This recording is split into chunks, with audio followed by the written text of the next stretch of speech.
1971-এ আমাদের স্বাধীনতার যুদ্ধ হয় এবং স্বাধীনতা যুদ্ধ বলতে আমরা যে বুঝি পূর্ব পাকিস্তান এবং পশ্চিম পাকিস্তানের মধ্যে একটা গৃহযুদ্ধ হয়। পশ্চিম পাকিস্তানের বিরুদ্ধে বিদ্রোহ করে বামেরা এবং আওয়ামী লীগ এবং শেষ হয় ভারতের সামরিক অভিযান এবং তাদের কাছে পাকিস্তানের ইস্টার্ন কমান্ডের আত্মসমর্পণের মধ্যে দিয়ে। এই বিদ্রোহের নেপথ্যে আওয়ামী লীগ যেই মূল বয়ান তৈরি করছে সেটা হইতেছে পাকিস্তান সরকার পূর্ব বাংলার প্রতি অর্থনৈতিক বৈষম্য করছে এবং শোষণ করছে। এই বয়ানের মূল বক্তব্য হচ্ছে তারা বলতে চায় পূর্ব পাকিস্তান পাকিস্তানের মেজরিটি প্রদেশ, এখানে দেশের 56% জনগণ বাস করে, অথচ পাকিস্তান সরকারের রাজস্বের সিংহভাগ পশ্চিম পাকিস্তানে ব্যয় করে। সেই টাকার অধিকাংশ আসে পূর্ব পাকিস্তান থেকে।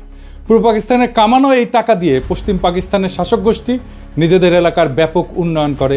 রাজস্ব খাত, উন্নয়ন খাত, আমদানি, বৈদেশিক সাহায্য ইত্যাদিতে পশ্চিম পাকিস্তানে ব্যয় করা হতো 75 থেকে 80 ভাগ, আর পূর্ব পাকিস্তানের ভাগে পড়তো মাত্র 20 থেকে 25 ভাগ। এছাড়া পূর্ব পাকিস্তানের মানুষকে দৈনন্দিন দ্রব্য সামগ্রী, পণ্য সামগ্রী পশ্চিম পাকিস্তানের চাইতে বেশি দামে কেনা লাগতো, যা ছিল তৎকালীন শাসক গোষ্ঠীর এক ক্রূর পরিকল্পনা, যার মাধ্যমে এদেশের গরিব দুঃখী মানুষের রক্ত তারা চুষে নিত। দুই প্রদেশের মধ্যে মাথাপিছু আয়ের মধ্যে ছিল ব্যাপক বৈষম্য, যা হচ্ছে তাদের শোষণের পলিসি। এইসব ক্ষোভকে ঘুঁটা দিয়া আওয়ামী লীগ 70 সালের নির্বাচনে একটা বিখ্যাত পোস্টার ছাপায় সারা দেশে ব্যাপকভাবে বিলি করছিল। পোস্টারটার শিরোনাম ছিল সোনার বাংলা শ্মশান কেন। কি ছিল সেই পোস্টারে? সেই পোস্টারে দেখানো হয়েছে যে বৈষম্য। রাজস্ব খাতে বাংলাদেশ 1500 কোটি টাকা ব্যয় হয়, পশ্চিম পাকিস্তানে 5000 কোটি টাকা ব্যয় হয়। উন্নয়ন খাতে ব্যয় হয় বাংলাদেশে 3000 কোটি টাকা, পশ্চিম পাকিস্তানে 6000 কোটি টাকা। বৈদেশিক সাহায্য বাংলাদেশ শতকরা পায় 20 ভাগ, পশ্চিম পাকিস্তান পায় 80 ভাগ। বৈদেশিক দ্রব্য আমদানি বাংলাদেশের শতকরা 25 ভাগ, পশ্চিম পাকিস্তান 75 ভাগ। কেন্দ্রীয় সরকারের চাকরি বাংলাদেশের শতকরা 15 ভাগ আর পশ্চিম পাকিস্তানে 85 ভাগ। সামরিক বিভাগে চাকরি বাংলাদেশের শতকরা 10 ভাগ এবং পশ্চিম পাকিস্তানে 90 ভাগ। চাইলের দাম মন প্রতি বাংলাদেশে 50 টাকা আর পশ্চিম পাকিস্তানে 25 টাকা। আটা মন প্রতি বাংলাদেশে 30 টাকা, পশ্চিম পাকিস্তানে 15 টাকা। সরষের তেল বাংলাদেশে 5 টাকা, পশ্চিম পাকিস্তানে 2.5 টাকা। সোনার প্রতি ভরি বাংলাদেশে 170 টাকা, পশ্চিম পাকিস্তানে 135 টাকা। কি নিদারুণ বৈষম্য, তাই না? আসেন এটা আমরা খুলে দেখবো, এটা আমরা বুঝে দেখব। 70 সালের নির্বাচনের সেই পোস্টারটা পরিকল্পনা করেন জনাব নুরুল ইসলাম এবং আঁকেন শিল্পী হাশেম খান। এই পোস্টারটা সারা দেশে ব্যাপক সাড়া ফেলে এবং এই পোস্টারটাই আওয়ামী লীগের স্বায়ত্ত শাসনের বয়ানের ন্যায্যতার মূল ভিত্তি। আওয়ামী লীগ পাকিস্তানের বিরুদ্ধে তার বিদ্রোহকে জাস্টিফাই করার জন্য যত আর্গুমেন্ট হাজির করছে তার সব কিছুর মূলে হচ্ছে পাকিস্তানিদের অর্থনৈতিক শোষণ। এখনও এরা তাই বলে।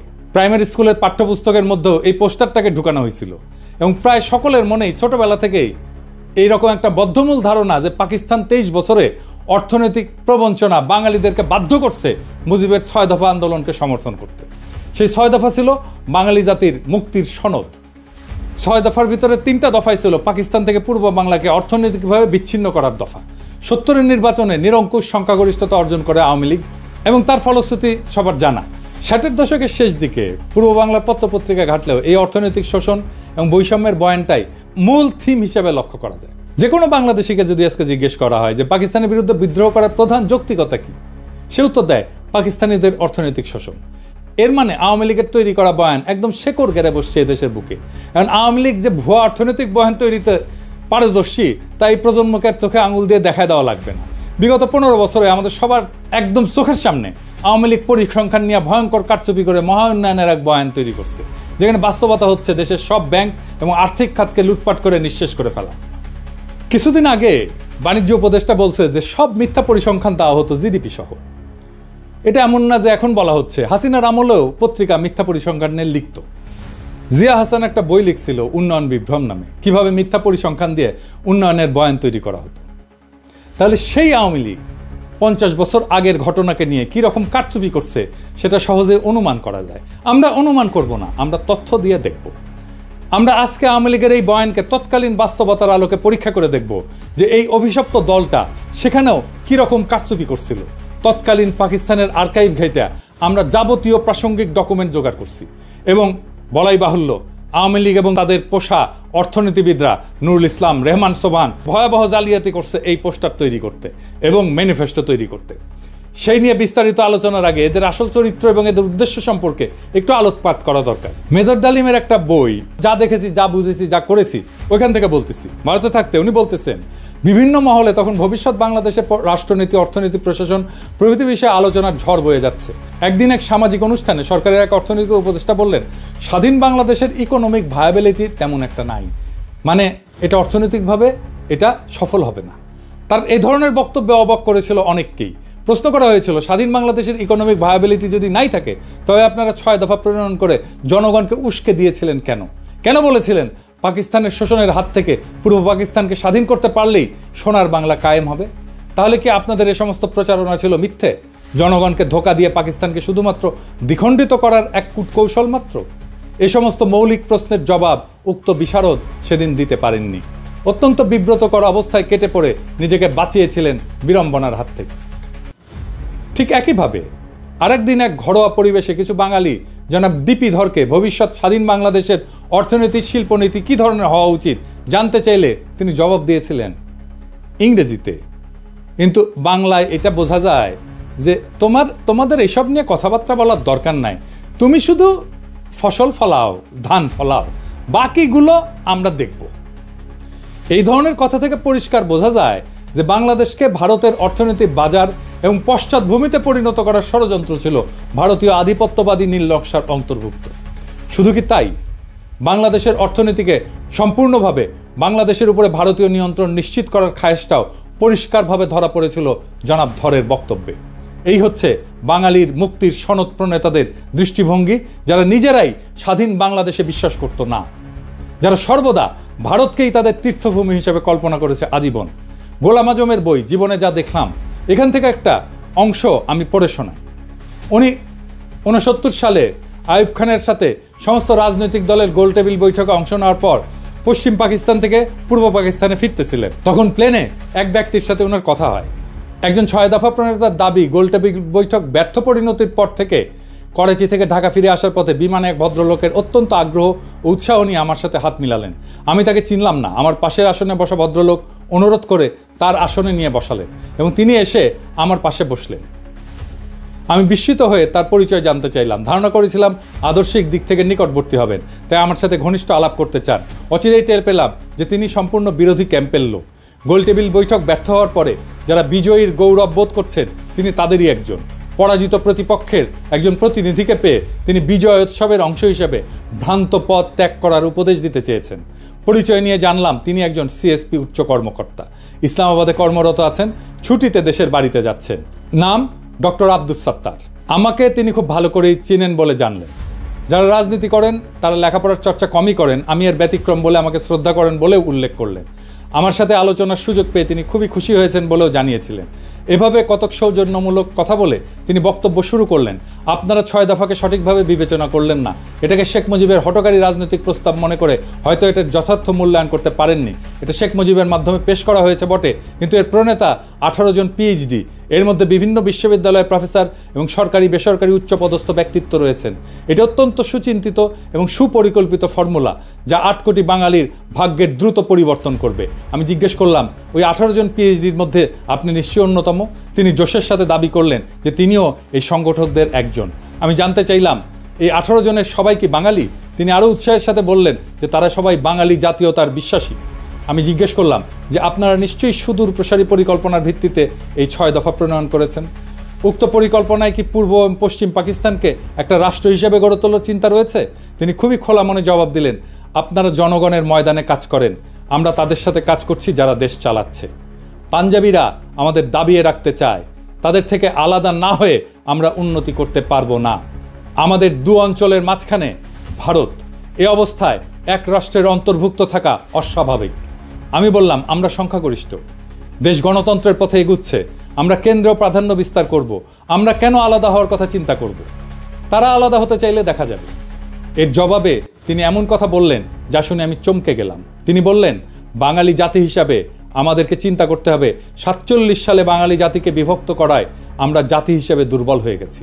বাঙালি জাতি ঐক্যবদ্ধ হলে গোটা উপমহাদেশে আমরা বিশাল মর্যাদার অধিকারী হতে পারবো। আমি জানতে চাইলাম, পশ্চিমবঙ্গের বাঙালিরা কি ভারত থেকে আলাদা হয়ে আমাদের সাথে মিলে আলাদা রাষ্ট্রে অন্তর্ভুক্ত হতে রাজি হবে? তিনি আস্থার সাথে বললেন, আলবৎ তারা প্রস্তুত হবে, তারা কলকাতাকে রাজধানী করতে চাইবে। বঙ্গদেশ বিভক্ত না হলে তো আমাদের পূর্ব পাকিস্তানের রাজধানী কলকাতাতেই থাকতো। ব্রিটিশ আমলেও কলকাতা বহু বছর ব্রিটিশ ভারতের রাজধানী ছিল। এখানে লক্ষণীয় যে উক্ত ব্যক্তি খালি 6 দফাতেই সন্তুষ্ট নন, উনি প্রত্যক্ষভাবে বাংলার সাথে যোগ দেওয়ার জন্যে উদ্গ্রীব এবং সেই জন্যে পূর্ব বাংলার রাজধানী ঢাকা থেকে কলকাতাতে সরাই দিতেও প্রস্তুত। ক্ষুদিরাম সূর্য সেনের মন্ত্রমুগ্ধ শিষ্য, 47 সালের পার্টিশনের ইতিহাস সম্পর্কে যাদের মিনিমাম পড়াশোনা আছে তাদের জানার কথা, কংগ্রেসের দাবির মুখে লর্ড মাউন্টব্যাটেন মুসলিম সংখ্যাগরিষ্ঠ প্রদেশ পাঞ্জাব এবং বাংলাকে পার্টিশন করার সিদ্ধান্ত নেন, যেটার পুরোটা পাকিস্তানে আসার কথা ছিল। কায়েদে আজম জিন্নাহ অনিচ্ছা সত্ত্বেও এই পার্টিশনের সিদ্ধান্তকে মেনে নেন, যেটা ছিল তার স্টেটসম্যানশিপের পরিচয়। জিন্নাহ এটা নিয়ে আফসোস করে পোকায় কাটা পাকিস্তান বলেছিলেন। মাউন্টব্যাটেন প্ল্যানের আগ পর্যন্ত কংগ্রেস, মুসলিম লীগ এবং ইংরেজ সরকারের মধ্যে যত আলোচনা হয়েছে তার মুখ্য টপিক ছিল নতুন সংবিধানে ব্রিটিশ ভারতের 11টি প্রদেশের মধ্যে কী রকম সম্পর্ক থাকবে স্বাধীনতার পর। 1946 সালের ক্যাবিনেট মিশনে পুরো ভারতকে অখণ্ড রেখে মুসলিম প্রধান প্রদেশগুলোকে ম্যাক্সিমাম অটোনমি দেওয়ার একটা প্রস্তাব সংবিধানে করা হয়, যেটাতে মুসলিম লীগ এবং কায়েদে আজম সম্মতি প্রদান করেন। কংগ্রেস এবং নেহরু সেই প্রস্তাব মানতে রাজি না থাকায় কায়েদে আজম এরপর পূর্ণ স্বাধীনতার দাবি করেন। মাউন্টব্যাটেন প্রস্তাবের আগ পর্যন্ত প্রদেশগুলোকে অখণ্ড রেখে কোন প্রদেশ ভারতে থাকবে আর কোনটা পাকিস্তানে যাবে সেটা নিয়ে নেগোসিয়েশন চালান। মুসলিম লীগ 11টি প্রদেশের মধ্যে 4টি মুসলিম প্রধান প্রদেশ বাংলা, পাঞ্জাব, সিন্ধু, উত্তর পশ্চিম সীমান্ত প্রদেশ দাবি করে। মাউন্টব্যাটেন নেহরু দিয়ে ইনফ্লুয়েন্স হন। এই নেহরুর সাথে মাউন্টব্যাটেনের স্ত্রীর একটা অ্যাফেয়ার ছিল, দরকার পড়লে এটা রেফারেন্স দেওয়া যাবে। তো এই ইনফ্লুয়েন্সড হয়ে বাংলা এবং পাঞ্জাবের পুরো প্রদেশ না দিয়ে সেটাকেও পার্টিশন করার সিদ্ধান্ত নেন। 3রা জুন মাউন্টব্যাটেনের পার্টিশনের সিদ্ধান্তের পর ব্রিটিশ পার্লামেন্টের প্রথম প্ল্যানে, যেটা জুলাই মাসে ইন্ডিয়ান ইন্ডিপেন্ডেন্স অ্যাক্ট 1947-এর ভিতরে অন্তর্ভুক্ত ছিল, বাংলা প্রদেশের 5টি বিভাগের বর্ধমান প্রেসিডেন্সি, রাজশাহী, ঢাকা, চট্টগ্রাম 28টা জেলার মধ্যে পাকিস্তানকে 16টা জেলা প্রদান করা হয়।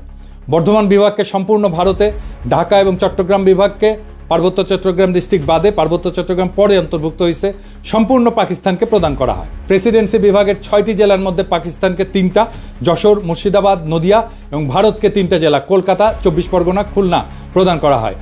রাজশাহী বিভাগকে পার্টিশন করে 8টি জেলার মধ্যে 6টি জেলা, বগুড়া, দিনাজপুর, মালদা, পাবনা, রাজশাহী, রংপুর পাকিস্তানে এবং অবশিষ্ট 2টি জেলা দার্জিলিং, জলপাইগুড়ি ভারতে প্রদান করা হয়। এছাড়া জুলাই মাসে আসামের সিলেট জেলাতে গণভোট হয়, সেখানকার সংখ্যাগরিষ্ঠ মুসলিম পাকিস্তানে যোগ দেওয়ার পক্ষে ভোট দেয়। এরপরে স্যার সিরিল রেডক্লিফকে প্রধান করে একটা পার্টিশন কমিশন বানানো হয় ফাইনাল ডিটেলস ঠিক করার জন্য।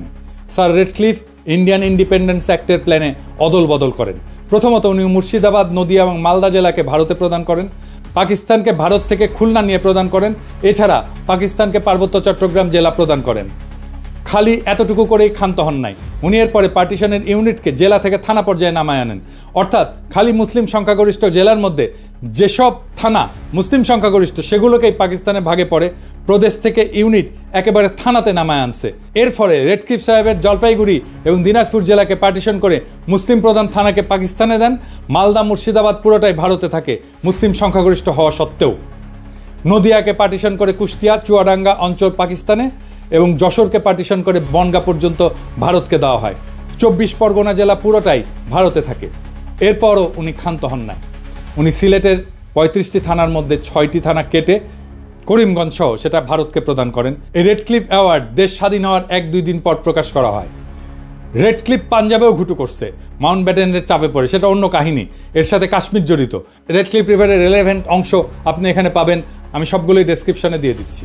3রা জুন 1947 সালে মাউন্টব্যাটেনের পার্টিশন সিদ্ধান্ত প্রকাশিত হওয়ার পর বাংলা প্রদেশের মুসলিম লীগের নেতা সোহরাওয়ার্দী দিল্লিতে কায়েদে আজমের সাথে দেখা করতে যান। সোহরাওয়ার্দী এবং বাংলার মুসলিম লীগ ভেবেছিল পুরো বাংলা প্রদেশ পাকিস্তানে যাবে। পার্টিশনের সিদ্ধান্তে তারা স্বাভাবিকভাবে আপসেট হয়।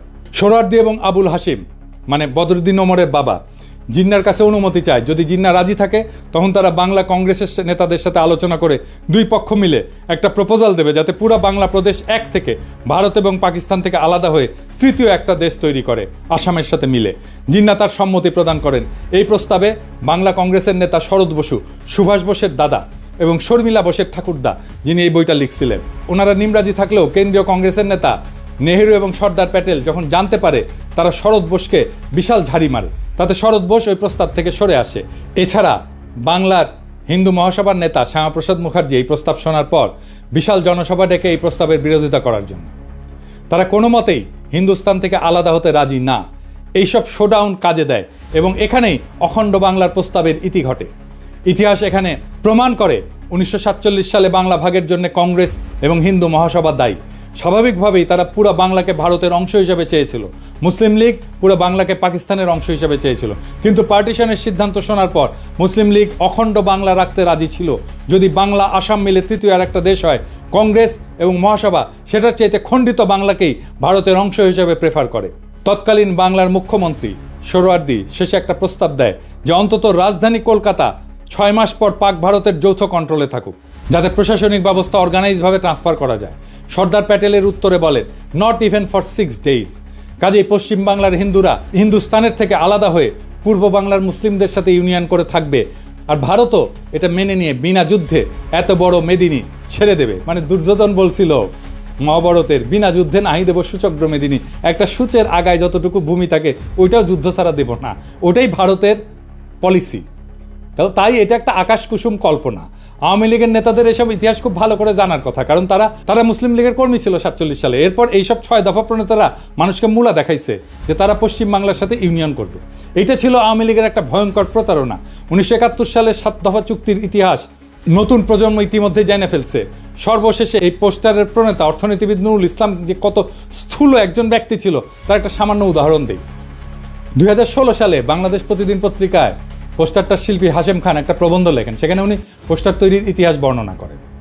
সেই প্রবন্ধের একটা অংশ হচ্ছে, কিছুক্ষণের মধ্যে নুরুল ইসলাম ফিরে এসে বললেন, কিছু একটা দাঁড় করাতে পারলেন? আজকে আর বিদ্যুৎ আসবে না। পাকি সরকার পূর্ব পাকিস্তানের অন্ধকারে রাইখা পাকিস্তানের আলোতে ভাসাইয়া দিচ্ছে। সারা রাত শহর বন্দর অলিগলি এমনকি গ্রাম পর্যন্ত বিদ্যুতের বাতি আলো দিতেছে। সামনের ইলেকশনে পশ্চিমাদের গদি থেকে নামাইয়া আওয়ামী লীগরে বসাইতে হবে। নুরুল ইসলাম দাবি করতেছেন পূর্ব পাকিস্তানের লোডশেডিং এর জন্য পশ্চিম পাকিস্তান দায়ী। তারা এখন এখানে বিদ্যুৎ বন্ধ করে নিজেদের এলাকায় বিদ্যুৎ সরবরাহ করতেছিল। কি অদ্ভুত দাবি আর মনস্তত্ত্ব। পূর্ব আর পশ্চিম পাকিস্তানের মধ্যে 1000 মাইল দূরত্ব, মাঝখানে শত্রু দেশ ভারত আর সমুদ্র, দুই অংশে বিদ্যুতের 2টা গ্রিড। এক গ্রিড থেকে আরেক গ্রিডে পাওয়ার ট্রান্সফার করা অসম্ভব একটা ঘটনা। এক গ্রিডে সারপ্লাস বিদ্যুৎ থাকলেও আর এক গ্রিডের সাথে ট্রান্সফার করার কোনো উপায় নাই। কাজে পূর্ব পাকিস্তানের বিদ্যুৎ বন্ধ কইরা পশ্চিম পাকিস্তানকে আলোর বন্যায় ভাসিয়ে দেওয়ার মতো নিতান্ত শিশুসুলভ দাবি খুবই হাস্যকর। সে নাকি বাংলাদেশের প্রধান অর্থনীতিবিদ ছিল, সে বাংলাদেশের পরিকল্পনা কমিশনের প্রধান ছিল স্বাধীনতার পরে। এই মক্কেল আবার নাকি হার্ভার্ডের গ্র্যাজুয়েট। হ্যাঁ, আরেকজন মুখ্য চরিত্র যে 6 দফার খসড়া করার ব্যাপারে অন্যতম মুখ্য ভূমিকা রাখছিল, তার নাম রুহুল কুদ্দুস, একজন সিএসপি আমলা। বাংলাদেশ স্বাধীন হওয়ার পর প্রথম ক্যাবিনেট সেক্রেটারি হয়। রুহুল কুদ্দুসের ব্যাপারে শুধু 2টা তথ্য যথেষ্ট তার চরিত্র এবং এজেন্ডা বোঝার জন্য। প্রথমটা হচ্ছে এই 50-এর দশকে একটা দুর্নীতির মামলার বিবরণ। সেখানে আমূল আসামি শেখ মুজিবুর রহমান পূর্ব পাকিস্তানের প্রাদেশিক মন্ত্রী থাকার সময় দুর্নীতির কারণে জেলে সাজাপ্রাপ্ত হন। সেই দুর্নীতি মামলায় মুজিবের সহযোগী ছিল এই রুহুল কুদ্দুস। তার পুরস্কার দিছে, যেহেতু মামলা ফাঁসিছে তার পুরস্কার দিছে সেক্রেটারি বানায়। আর একটা মামলা হচ্ছে আগরতলা ষড়যন্ত্র মামলা, যেখানে আসামিরা ভারতের প্রত্যক্ষ সাহায্যে পূর্ব পাকিস্তানে বিদ্রোহ সংগঠিত করে বিচ্ছিন্ন হওয়ার পরিকল্পনা করে। সেই মামলার অন্যতম প্রধান আসামি ছিল এই রুহুল কুদ্দুস। আগরতলা মামলার বয়ানে প্রথমে মিথ্যা মামলা বলে প্রচার করা হয়েছিল আমাদের ছোটবেলায় পাঠ্যপুস্তকে। এই মামলাকে মিথ্যা মামলা হিসেবে দেখানো হয়েছিল, কিন্তু 2011 সালে মামলার অন্যতম আসামি কর্নেল শওকত আলী আওয়ামী লীগের ডেপুটি স্পিকার ছিল, গর্বের সাথে একটা বই লেখে, সত্য মামলা আগরতলা। দেশের অনেক মানুষের কাছে পাকিস্তান থেকে বিচ্ছিন্ন হয়ে আলাদা রাষ্ট্র গঠনের যৌক্তিকতা হচ্ছে 25 এবং 26 মার্চের তারিখে পাকিস্তান আর্মির অপারেশন সার্চলাইট। তাহলে 60-এর দশকে যারা ভারতের সাহায্যে এই সমস্ত বিদ্রোহ পরিকল্পনা করছিল তাদের জাস্টিফিকেশন কি ছিল? পাকিস্তান তো 1971 সালের আগে কোনো গণহত্যা চালায়নি। যদি বলে অর্থনৈতিক বৈষম্য, সেই বেলুন আমরা একটু পরে ফুটা করে দেখা দিচ্ছি। 1965 সালে পাকিস্তান ভারতের সাথে একটা ফুল স্কেল যুদ্ধ হয়। ঠিক তার পরপর কোন ধরনের চরিত্রের মানুষ সেই ভারতের থেকে অস্ত্র এবং টাকার সাহায্য নিয়ে পাকিস্তানের বিরুদ্ধে বিদ্রোহ করার পরিকল্পনা করে? এই ধরনের মানুষেরা পাকিস্তানের তথাকথিত শোষণের বয়ান তৈরি করে জনগণের মধ্যে ফেরি করছে। এখানে প্রফেসর সৈয়দ সাজ্জাদ হোসেনের কিছু অবজারভেশন খুবই গুরুত্বপূর্ণ। ওনার 71-এর স্মৃতি বলে একটা বই আছে। তিনি একাধারে একজন প্রখ্যাত শিক্ষাবিদ, সাহিত্য পণ্ডিত এবং লেখক। বাঙালি মুসলমানের মধ্যে তিনি প্রথম ব্যক্তি যিনি ইংরেজি সাহিত্যে পিএইচডি ডিগ্রি অর্জন করছিলেন। রাজশাহী বিশ্ববিদ্যালয়ের ভিসি ছিলেন উনি। আসল কথা, যারা এই সমস্ত কথা বলে এবং এই জিনিস শুরু হয়েছে 60-এর দশক থেকেই, তারা একটা রাজনৈতিক উদ্দেশ্য হাসিলের মতলবে এই সমস্ত থিওরি আওড়ায়। 1947 সালের বিভক্তি এরা মানতে রাজি নয় এবং এই অঞ্চল স্বাধীন থাকুক এটা তারা চায় না। পাকিস্তান আমলে এরা অনবরত প্রচার করেছে যে আমরা পাঞ্জাবিদের অধীন এবং পাকিস্তান থেকে বেরিয়ে এলে সত্যিকার অর্থে স্বাধীন হতে পারবো। আবার এখন বলছে 1971 সালে যে স্বাধীনতা অর্জিত হয় তার কোনো মূল্য নাই, ওপার বাংলার সাথে মিলে গেলেই নাকি আমরা সত্যি মুক্ত হবে। 1971 সালে ভারতের সাথে মিলিত হওয়ার কথা প্রকাশ্যভাবে বলা হতো না, কারণ ও কথা বললে এদেশের জনসমাজ সাড়া দিত না। তাই তখন বলা হচ্ছিল ভারত আমাদের প্রকৃত বন্ধু, ভারতীয় সৈন্য এসে আমাদের রক্ষা করবে। ভারতে বাঙালি, পাঞ্জাবি, মারাঠি, তামিল, শিখ, পার্সি বিভিন্ন জাতি এবং ভাষাভাষী লোকেরা এক রাষ্ট্র গঠন করে বসবাস করতে পারে, তার মধ্যে কোনো অসঙ্গতি লক্ষ্য হয়নি। কিন্তু পাকিস্তানে পাঞ্জাবি, পাঠান, সিন্ধি এবং বাঙালি এক রাষ্ট্র গঠন করে এমন একটা কর্ম করেছিল যা শুধু হাস্যকরই না, রীতিমতো অ্যাবসার্ড এবং অযৌক্তিক। এই যুক্তিটি চিরকালই আমার কাছে অদ্ভুত থেকেছে। ভারতের প্রধান ধর্ম হচ্ছে হিন্দুত্ব। উত্তর ভারতের ব্রাহ্মণ এবং রাজপুতের সঙ্গে পশ্চিম ভারতের মারাঠা এবং দক্ষিণ ভারতের দ্রাবিড় সম্প্রদায়গুলির মধ্যে ধর্মীয় বন্ধন ছাড়া আর কোনো বন্ধন নাই। এই ধর্ম ইসলামের মতো ধর্ম নয়। উত্তর ভারতের ধর্মীয় আচরণের সঙ্গে দক্ষিণ ভারতের ধর্মীয় আচরণের প্রভেদ অনেক। মুসলমান বলতে আমরা যেমন বুঝতে পারি যে ব্যক্তি এক আল্লাহ এবং রসুলে বিশ্বাস করে, সেরকম কোনো সর্বগ্রাহ্য বিশ্বাস হিন্দুদের মধ্যে নেই। তবু অহর্নিশ আমাদের বলা হয়েছে যে কায়েদে আজম মোহাম্মদ আলী জিন্নাহ আমাদের ইচ্ছার বিরুদ্ধেই নাকি পূর্বাঞ্চলকে পাকিস্তানের সাথে যুক্ত করেছিলেন। এই যে লাখ লাখ লোক যারা আমরা পাকিস্তান আন্দোলনে শরিক হয়েছিলাম, আইনসভার সদস্য যারা 47 সালে ভোট দিয়ে পাকিস্তানে যোগ দিয়েছিলাম, এরা যেন রাতারাতি হয়ে গেলেন দেশদ্রোহী এবং সমাজদ্রোহী। বর্তমানেও বাঙ্গু, সুশীল, প্রগতিশীল, প্রথম আলো, মতি, ডেইলি স্টারের মাহফুজ এবং তাদের কলামিস্ট বর্গ যেমন আলী ইমাম মজুমদার ভারতের কোনো কোনো প্রদেশের বিচ্ছিন্নতার কথাও শুনলে তেলে বেগুনে জ্বলে ওঠে। তারাই আবার পাকিস্তানের প্রদেশগুলোর ইউনিয়নের মধ্যে কন্ট্রাডিকশন খুঁজে পায়। আবার আসা যাক অর্থনৈতিক বৈষম্য এবং আওয়ামী লীগের তৈরি বয়ান নিয়ে। এই প্রসঙ্গে ডক্টর সাজ্জাদ হোসেন লিখছেন যে যখন আওয়ামী লীগ এরকম প্রচারণা চালাচ্ছিল যে পশ্চিম পাকিস্তানের পূর্ব পাকিস্তানে বৈষম্য করা হয়, এই যে সোনার বাংলা শ্মশান কেন এরকম একটা পোস্টার ছাপে, তাহলে পাকিস্তানের তরফ থেকে কেন এইটার প্রতিবাদ জানানো হয়নি বা প্রশ্নটা পরিষ্কার করা হয়নি? এর উত্তর দিছিল পশ্চিম পাকিস্তানের একজন আমলা যে এটা আমরা তৈরি করছিলাম, কিন্তু এইটা আমরা প্রকাশ করতে গেলে একজন বাঙালি অফিসার বলছিল এটা দিলে পূর্ব পাকিস্তানের লোকেরা আরও বিলা হয়ে যাবে, সেই জন্যে তাই নাকি এটা করতে দেওয়া হয়নি, বাধা দিছিল। ওনার বইয়ে এই অংশে এটা লেখা আছে। আওয়ামী বয়ানের এই যে শুভঙ্করের ফাঁকি, এটা ধরার জন্য আমরা ব্যাখ্যা করব সরকারি ফাইন্যান্স কিভাবে কাজ করে এবং সরকারি ফাইন্যান্সের সাথে দেশের জিডিপির সম্পর্ক এটা কি। একটা দেশের জিডিপি হচ্ছে সেই দেশের মধ্যে অবস্থিত সমস্ত পণ্য, বস্তু, সার্ভিস বা সেবা, এটার যোগফল। যে দেশের যত উন্নত সে দেশের জনগণ তত বস্তু এবং সেবা উৎপাদন করে এবং ভোগ করে। সরকারের মধ্যে থেকে একটা ভাগ কর হিসাবে আদায় করে, নিজের এজেন্ডা অনুযায়ী সেটা খরচ করে। আর একটা রাস্তা হচ্ছে সরকারের আছে, সেটা হচ্ছে আভ্যন্তরীণ এবং আন্তর্জাতিক সেক্টর থেকে লোন নেওয়া।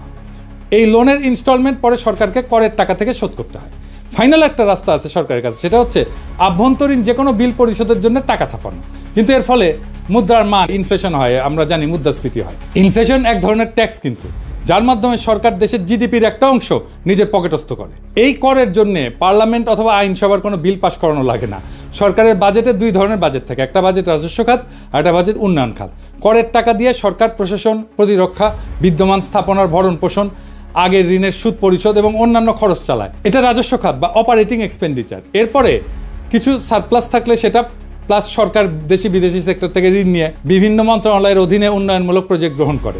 এই উন্নয়নমূলক প্রজেক্টগুলোকে এডিপি বা অ্যানুয়াল ডেভেলপমেন্ট প্রোগ্রাম বলে। অধিকাংশ প্রজেক্টে যে ব্রিজ, টিজ, রাস্তা টাস্তা এগুলো সব এডিপির অন্তর্ভুক্ত। তবে এডিপির বাইরে অল্প কিছু প্রজেক্ট থাকে। বাজেটে এডিপির বাৎসরিক বরাদ্দ দেওয়া থাকলেও সেই বরাদ্দ সবসময় সম্পূর্ণ খরচ হয় না বিভিন্ন কারণে। এর পিছনে প্রজেক্টের ধীর গতি আছে, প্রশাসনিক সক্ষমতার অভাব, কেনাকাটায় আমলাতান্ত্রিক জটিলতা ইত্যাদি কারণ থাকে। বাজেটের একটা বাস্তব স্যাম্পল দেখেন, এইরকম করে বাজেট লেখা হয়। এখন আমরা আলোচনা করব বৈদেশিক মুদ্রার ব্যাপার। দেশের কোম্পানিগুলো ব্যবসা করে রপ্তানি করে কিছু টাকা পায়, ফরেন কারেন্সি, আর আমরা রেমিটেন্স পাঠাই বিদেশে যারা আছে। এইভাবে দেশ বৈদেশিক মুদ্রা অর্জন করে। বাংলাদেশ, পাকিস্তান, ভারত সরকার এই বৈদেশিক মুদ্রার প্রবাহ এটাকে নিয়ন্ত্রণ করে। দেশে আসা বৈদেশিক মুদ্রা ব্যাংক থেকে সেন্ট্রাল ব্যাংকের কন্ট্রোলে যায়। সেন্ট্রাল ব্যাংক দেশের মানুষকে বৈদেশিক মুদ্রার বিপরীতে দেশীয় মুদ্রা প্রদান করে। এরপর কোনো আমদানিকারক কিছু আমদানি করতে চাইলে সেন্ট্রাল ব্যাংকের অনুমতিক্রমে লেটার অফ ক্রেডিট খুলে প্রয়োজনীয় বৈদেশিক মুদ্রা দিয়ে বস্তু অথবা সেবা আমদানি করে। আমেরিকা, সিঙ্গাপুর, হংকং এসব দেশে এরকম কোনো এক্সচেঞ্জ কন্ট্রোল নাই। এসব কারেন্সি ফ্রি ফ্লোটিং, মানে সাপ্লাই ডিমান্ডের উপরে ফরেন কারেন্সির বিনিময় মূল্য নির্ভর করে বা ওঠানামা করে। আমদানি রপ্তানিকারকের কোনো কেন্দ্রীয় ব্যাংকের অনুমতি লাগে না, বা কেন্দ্রীয় ব্যাংক এই সমস্ত ব্যাপার রেগুলেট করে। এই যে বাংলাদেশ, পাকিস্তান বা ভারতের সরকার তার বিভিন্ন প্রজেক্টের জন্য প্রয়োজনীয় বৈদেশিক মুদ্রা কেন্দ্রীয় ব্যাংক থেকে কেনে দেশীয় করের মাধ্যমে উত্তোলন করা টাকার বিনিময়, অথবা সরাসরি বিদেশি কোনো সেক্টর থেকে বৈদেশিক মুদ্রা ঋণ নেয় কোনো প্রজেক্টের জন্য। দেশে বৈদেশিক মুদ্রার প্রবাহ, রপ্তানি এবং রেমিটেন্স মিলে আমদানি থেকে বেশি হলে সারপ্লাস জমতে থাকে সেন্ট্রাল ব্যাংকের হিসাবে। এটাকে বলা হয় ফরেন কারেন্সি রিজার্ভ। এবার আমরা দেখব শোষণ কাকে বলে, অর্থনৈতিক শোষণ কাকে বলে। আমাদের আক্কেল জ্ঞান বলে যে শোষণ হচ্ছে কারো কাছ থেকে জোর করে বেশি টাকা করের মাধ্যমে তুলে সেই টাকা নিজের পিছনে খরচ করা, অথবা কারো শস্য, সম্পদ, গবাদি পশু ইত্যাদি জোরপূর্বক নিয়ে যাওয়া, অথবা কাউকে বাধ্যতামূলকভাবে কোনো কাজ করতে বাধ্য করা এবং তাকে কম পারিশ্রমিক দেওয়া। তাই তো এরকম অসংখ্য উদাহরণ মানব সমাজে পাওয়া যায়। যেমন মঙ্গলরা তারা কারো শস্য, সম্পদ, গবাদি পশু জোরপূর্বক নিয়ে যেত। মারাঠাদের বর্গী হামলার উদাহরণ তো আছেই, তাদের চৌত আদায় করত। রোমান সাম্রাজ্যে ইতালিতে রোমান নাগরিকদের কর দেওয়া লাগতো না, সাম্রাজ্যের সমস্ত খরচ রোমানদের দখলকৃত প্রদেশের মানুষদের কাছ থেকে তোলা হতো। এরকম আরও অনেক উদাহরণ পাওয়া যাবে। আরাকানের মগ এবং পর্তুগিজদের রেইড উল্লেখযোগ্য, তারা এসে আমাদের এখান থেকে নিয়ে যেত জিনিসপত্র। এখন পাকিস্তান আমলে পাকিস্তানের কেন্দ্রীয় সরকার কি পূর্ব বাংলায় রেড দিয়ে সমস্ত শস্য, গবাদি পশু জোর করে নিয়ে যেত? না, নাকি তারা আমাদেরকে দাস হিসাবে বাঙালিদেরকে ধরে নিয়ে গিয়ে তাদের খনিতে খনি মজুর হিসেবে কাজ করাইছে? না, তা তো না। তাহলে শোষণটা হইলটা কিভাবে? পূর্ব বাংলা এবং পশ্চিম পাকিস্তানের পাঞ্জাব, সিন্ধু, সীমান্ত, বেলুচিস্তানের মানুষ সবাই দেশের সমান নাগরিক ছিল না? একটা কথা বারবার বলা হয় যে পূর্ব পাকিস্তানের জনসংখ্যা পাকিস্তানের জনসংখ্যার 56%। করের ব্যাপারে সবচেয়ে গুরুত্বপূর্ণ তথ্য হচ্ছে পূর্ব পাকিস্তানের মানুষ পাকিস্তানের রাজস্বের কত যোগান দিত জানেন? 26%, মাত্র 26%। পশ্চিম পাকিস্তানের 44% মানুষ বাকি 74% যোগান দিত। এর বিপরীতে পূর্ব পাকিস্তান চতুর্থ পঞ্চবার্ষিক পরিকল্পনায় মোট সরকারি উন্নয়ন বরাদ্দের 60% বরাদ্দ পাইছিল, পশ্চিম পাকিস্তান পাইছিল 40%। ওদেরই তো বিদ্রোহ করার কথা। তৃতীয় পরিকল্পনায় পূর্ব পাকিস্তান পাইছিল 53%, পশ্চিম পাকিস্তানের বরাদ্দ ছিল 47%। দ্বিতীয় প্ল্যানে 63-64 সালে দুই প্রদেশের অনুপাত ছিল 50-50। একবার ব্যাপারটা ঠান্ডা মাথায় চিন্তা করে দেখেন তো, একটা প্রদেশ দেশের মোট রাজস্বের 26% যোগান দিয়ে বিপরীতে 53-60% উন্নয়ন বরাদ্দ পাচ্ছে, তাও আবার নিজেদের শোষিত বলে জোর গলায় দাবি তোলে। আরে ভাই, বাটপাড়ির তো একটা সীমা আছে, তাই না? আরে বাটপাড়ি কেউ ধরতে পারলো না। উল্টা আমরাই তো এক হিসেবে পাঞ্জাব, সিন্ধু প্রদেশকে শোষণ করছি। তারা জনসংখ্যার অনুপাতে কম হয়েও রাজস্ব করের অধিকাংশ যোগান দিছে এবং সেই যোগানের অধিকাংশ উন্নয়ন বরাদ্দ আমরা পাইছি। তারা তো এই ব্যাপারে নিয়ে একটা টু শব্দ পর্যন্ত করেনি। আরে বেটা, চামারের চামার, তুই বেশি টাকা নিলি আবার বলিস আমাদের শোষণ করিচ্ছে। পাকিস্তানে 1955 সাল থেকে 1975 সাল পর্যন্ত 20 বছরে সর্বমোট 4টা পঞ্চবার্ষিক পরিকল্পনা হয়, মানে 5 বছরের বাজেট করা হয়। সেই বাজেটের মূল কপি এবং প্রাসঙ্গিক পরিসংখ্যান বিশ্লেষণ করলে আওয়ামী লীগের অর্থনৈতিক বৈষম্যের বয়ানের বেলুন ফুটা হয়ে যায়। লীগের পোস্টার সম্পূর্ণ ভুয়া, মন গড়া, আন্দাজে বসানো সংখ্যা। একটা মজার ব্যাপার লক্ষ্য করলে দেখা যাবে পোস্টারতে অধিকাংশ সংখ্যা 2 দিয়া গুণ করে মিলাই দেওয়া হয়েছে। যেমন ধরেন, উন্নয়ন খাতে আমাদের 3000, ওদের 6000। শতকরা অনুপাতে খুব সুন্দর করে আমাদের ভাগে 10, 15, 20, 25 বসায় দেওয়া হয়েছে। দ্রব্যমূল্যের দাম চমৎকারভাবে আমাদের সবকিছুর দাম ঠিক দ্বিগুণ একটা সংখ্যা বসায় দেওয়া হয়েছে, তাই না? একটা বাচ্চাকে অঙ্ক কষতে দিলে সে অঙ্ক না পারলে উত্তরে যেরকম একটা সংখ্যা আন্দাজে মিলায় বসায় দেয়, ব্যাপারটা ঠিক সেই রকম। তবে এই পোস্টারের প্রস্তুতকারক আওয়ামী লীগের এক টাউট অধ্যাপক। বৈদেশিক সাহায্য ঋণ উন্নয়ন বাজেটের অংশ, কাজে একটা এলাকার উন্নয়ন বরাদ্দ 50-60%, আর সেই প্রদেশের বৈদেশিক সাহায্য মাত্র 20%। এটা একমাত্র নুরুল ইসলামের মতো টাউট একটা অধ্যাপকের মস্তিষ্ক থেকে বাইর হবে। বৈদেশিক আমদানির হিসাব সম্পূর্ণ মন গড়া, কারণ একটা দেশের মাল করাচিতে আমদানি হচ্ছে নাকি চট্টগ্রামে আমদানি হচ্ছে সেটা কাস্টমস একবারই ঢুকে। এরপরে দেশের অভ্যন্তরে সেই মাল কোন প্রদেশ থেকে কোন প্রদেশে যাচ্ছে সেটা কোনো কাস্টমস হিসাব থাকে না। কাজে কোন প্রদেশ আমদানির কত শতাংশ কনজিউম করে সেটার কোনো আলাদা অ্যাকাউন্ট ছিল না, থাকা সম্ভব ছিল না সেই সময়। আমদানির 25-75% সংখ্যা সম্পূর্ণ কাল্পনিক। বৈদেশিক মুদ্রা কোন প্রদেশ কত আয় করে, ব্যয় করে, কনজিউম করে, একটা দেশের ভেতরে কোনো পরিসংখ্যান থাকে না। যেমনটা থাকে না জেলা ভিত্তিক হিসাব। এটা করতে হলে প্রত্যেক প্রদেশ, প্রত্যেক জেলার নিজস্ব কেন্দ্রীয় ব্যাংক লাগবে, নিজস্ব ফরেন কারেন্সি অ্যাকাউন্ট লাগবে। এক্স্যাক্টলি এই জন্যই 6 দফার মধ্যে এই পয়েন্টটা ঢুকানো হয়েছিল। আওয়ামী লীগ নিজেও জানতো না এইসব হিসাব। তারা সম্পূর্ণ ভুয়া সংখ্যা ওড়াইছে বিদ্রোহ জাস্টিফাই করার জন্য। প্ল্যানগুলোর মূল কপি এবং রেলেভেন্ট পরিসংখ্যান আমি ডেসক্রিপশনে দিয়ে দিচ্ছি। দ্বিতীয় এবং পঞ্চম পঞ্চবার্ষিক পরিকল্পনায় পূর্ব বাংলা 50%-এর কম উন্নয়ন বরাদ্দ পাইছে। তবে সর্বদা তাদের যোগান দেওয়া 25 থেকে 26% রাজস্ব থেকে বেশি বরাদ্দ পাইছে। দ্বিতীয় প্ল্যানে 26% করের বিপরীতে 39% বরাদ্দ পাকিস্তানের রাজস্ব কেন্দ্রীয় সরকার তুলে সেই বরাদ্দ প্রাদেশিক সরকারকে দিত। প্রাদেশিক সরকার বিভিন্ন প্রজেক্ট বাস্তবায়ন করত। প্রথম দুইটা প্ল্যানে বরাদ্দ 50%-এর কম দেওয়ার কারণ ছিল পূর্ব পাকিস্তানের প্রাদেশিক সরকারের সক্ষমতার অভাব। তারা বরাদ্দকৃত অর্থ দিয়ে সব প্রজেক্ট প্রকিউর করে কমপ্লিট করতে পারত না। এখনও বাংলাদেশে কিন্তু এই উন্নয়ন বাজেটের অর্থ ফেরত যায়। এখনকার বাংলাদেশের এডিপি বাস্তবায়নের হার অনেক কম। আর প্রথম পরিকল্পনা যখন গ্রহণ করা হয় তখন কেন্দ্রের প্রধানমন্ত্রী ছিল আমাদের হোসেন শহীদ সোহরাওয়ার্দী, প্রাদেশিক সরকারও আওয়ামী লীগ আতাউর রহমানের নেতৃত্বে। এছাড়া পাকিস্তানের 47 সালে স্বাধীন হওয়ার পর থেকে 11 বছর পর 1958 সালে মার্শাল ল আসার আগ পর্যন্ত ক্ষমতাতে অধিকাংশ সময় বাংলাদেশের মানুষ ছিল, পূর্ব বাংলার মানুষ ছিল। প্রধানমন্ত্রী, প্রেসিডেন্ট, এমনকি গভর্নর জেনারেল হিসাবে 3 জন প্রধানমন্ত্রী, খাজা নাজিমুদ্দিন, মোহাম্মদ আলী বগুড়ার, ইনি লিয়াকতের পরে পাকিস্তানের দ্বিতীয় লংগেস্ট প্রধানমন্ত্রী ছিলেন। আওয়ামী বয়ান এদের নাম মুছে ফেলছে। হোসেন শহীদ সোহরাওয়ার্দী 11 বছর মধ্যে সর্বমোট 5 বছর প্রধানমন্ত্রী ছিলেন। প্রথম 4 বছর ছিলেন উত্তরপ্রদেশের মুয়াজ্জির লিয়াকত আলী খান। জিন্না মারা যাওয়ার পর গভর্নর জেনারেল হন আহসান মঞ্জিলের খাজা নাজিমুদ্দিন। পাকিস্তানের all powerful president Iskander Mirza, উনি তো বাংলার মানুষ। তার পূর্বপুরুষরা শত শত বছর ধরে বাংলার মুর্শিদাবাদে বসবাস করছিল, বাংলায় কথা বলতো। এদের নাম সময়কাল আওয়ামী লীগের বয়ানে সম্পূর্ণ মুছে ফেলা হয়েছে, যাতে তারা ষড়যন্ত্রমূলক বিদ্রোহ জাস্টিফাই করার জন্য দাবি করতে পারে পাকিস্তান বাঙালিদের কখনোই ক্ষমতায় যেতে দিবে না। এটা সম্পূর্ণ ভুয়া দাবি। বাঙালিরা ক্ষমতায় ছিল, কাজে পশ্চিম পাকিস্তানিদের ষড়যন্ত্র লজিক এখানে ধোপে টেকে না। বরং মার্শাল ল এবং আইয়ুব খান আসার পর পূর্ব বাংলার বরাদ্দ অনেক বাইরে যায়, 50% অতিক্রম করে। এটা ছাড়া পূর্ব পাকিস্তানের প্রাদেশিক সরকার প্রাইভেট ইনভেস্টমেন্ট এবং ব্যবসা বাণিজ্যকে সর্বদা নিরুৎসাহিত করছে। তারা ভ্রান্ত সমাজতান্ত্রিক মতাদর্শের কারণে অসংখ্য আমলাতান্ত্রিক লাল ফিতা তৈরি করে রাখছিল। এখানে কেন্দ্রীয় সরকারের কোনো হাত ছিল না। এই জন্যই দুই প্রদেশে পূর্ব এবং পশ্চিম পাকিস্তানের প্রাইভেট ইনভেস্টমেন্টের মধ্যে বিশাল পার্থক্য, যার জন্য সম্পূর্ণরূপে দায়ী হচ্ছে প্রাদেশিক সরকারের পলিসি, যারা সবসময় বাঙালি ছিল। মোদ্দা কথা, যেই বয়ানে বলা হয় পূর্ব পাকিস্তানের করের টাকায় পশ্চিম পাকিস্তানে বিলাসিতা করত, সম্পূর্ণ ভুয়া, ভ্রান্ত এবং উদ্দেশ্যমূলক একটা প্রচার। পূর্ব পাকিস্তানে বিশাল ডেফিসিট পূরণ করা হতো পশ্চিম পাকিস্তানের কর দিয়া।